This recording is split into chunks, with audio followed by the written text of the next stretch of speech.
ओम सहजात्म स्वरूप परम गुरु शुद्ध चैतन्य स्वामी ने नमः।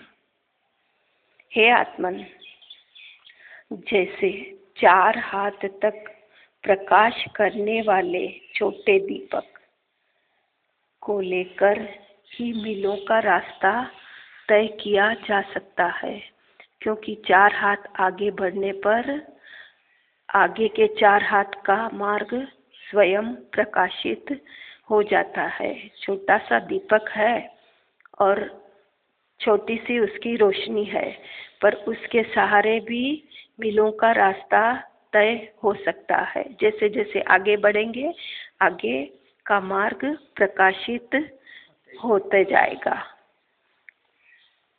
उसी प्रकार बहाना बनाना व्यर्थ है। जितनी शक्ति है उतनी शक्ति से मुक्ति मार्ग में लगने पर शक्ति स्वयं बढ़ती जाती है। किसी प्रकार का बहाना नहीं बनाना। वह बहाना सारा लौकिक व्यर्थ है कि मुझ में इतनी शक्ति नहीं है। जितनी छोटी सी शक्ति भी है, पर उस शक्ति से भी मुक्ति का मार्ग प्रकाशित होता रहेगा और स्वयं ही आगे से आगे बढ़ते रहेंगे। पुण्य को ही व्यर्थ कह देना व्यवहार का कथन है, परंतु परमार्थ धर्म का स्वरूप न बताकर मात्र पुण्य में ही धर्म बताकर अटका देने वाला तो उस धोखेबाज कंडक्टर के समान है।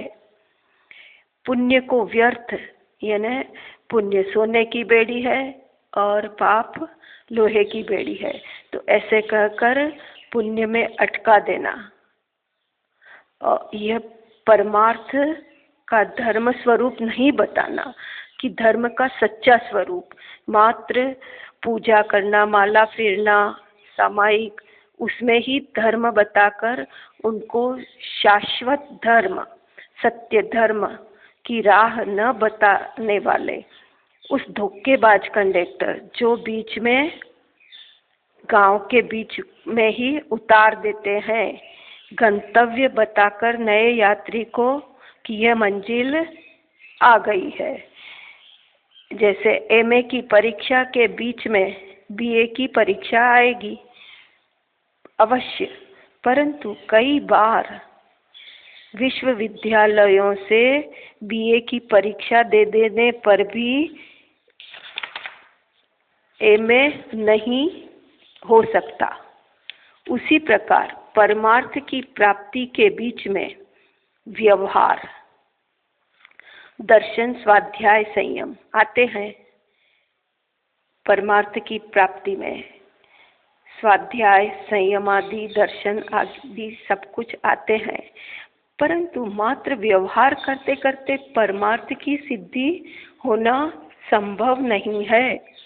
मात्र व्यवहार में ही नहीं अटकना, शाश्वत धर्म, सत्य धर्म की ओर निरंतर आगे बढ़ते रहना।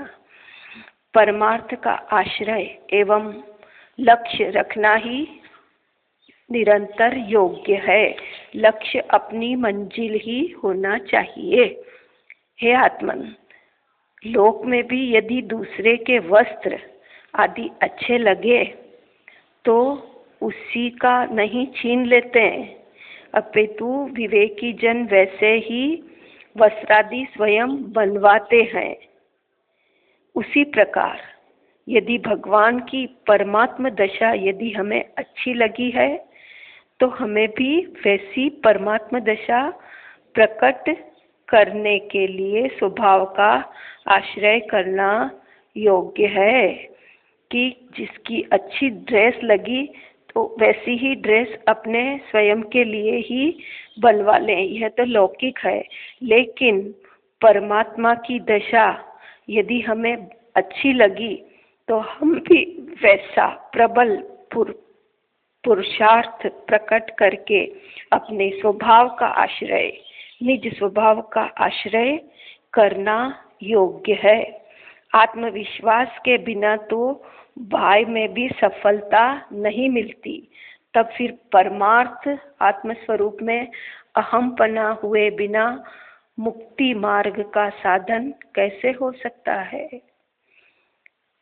सत्य निर्भय होता है, क्योंकि सत्य तो वस्तु का सहज स्वभाव है।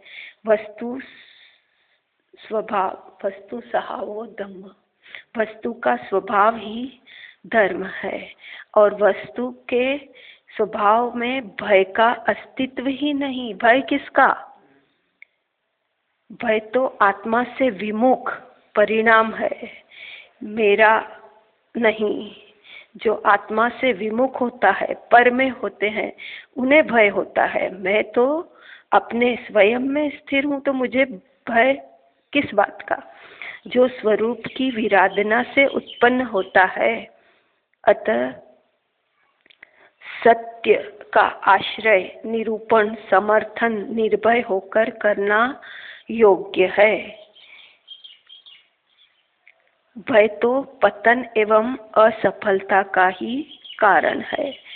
बाहर रहेंगे अपने से, निज स्वरूप से, तभी तो भय लगेगा। अपने घर में, निज घर में किस बात का भय? आर्त परिणाम पाप बंध का ही कारण है। हाँ, यदि निचली भूमिका में भय न छूट सके तो स्वरूप की विराधना का, जिनाज्ञा भंग करने का, परिणाम बिगड़ने का भय रखना। परंतु यहाँ भी मात्र भय रखने से काम नहीं चलेगा। अतः निरंतर स्वरूप की आराधना, जिनाज्ञा, प्रवर्तन एवं परिणाम सुधारने का उपाय रखना ही योग्य है। सामान्य स्वभाव का आश्रय होने पर जीवन भी सामान्य होने लगता है। यह तो बाहर से भी पता चलता है। बाह्य झूठे आकर्षणों से दूर रहने की भावना एवं उद्यम रहता है। बाहर के ये झूठे आकर्षण, ये कुछ भी लुभाते नहीं है, और अपने स्वयं निज स्वरूप में रहने की भावना में उद्यम रहता है। ज्ञानी की यही स्वाभाविक, सहज, सरल उसकी विशेषता कहलाती है।